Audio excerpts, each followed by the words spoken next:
պատիվ ունեմ ներկայացնելու Սամվել Կարապետյանի ուղերձը։ Չկա այլևս մեր երկրում բնակավայր,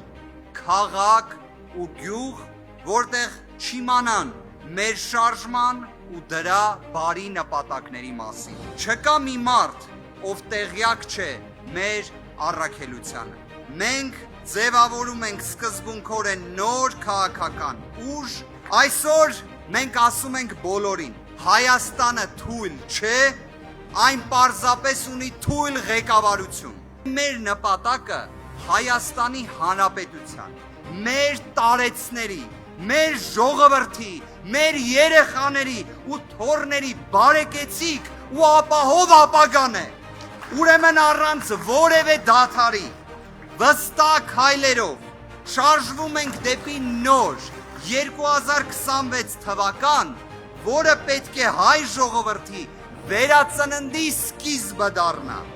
Հաղթելու ենք մեր ձևով եւ կառուցելու ենք ուժեղ Հայաստան։ Ուզում եմ ասել, որ մշտապես լինելու եմ Հայաստանի կողքին, հայ ժողովրդի կողքին եւ հայ առաքելոց եկեղեցու կողքին։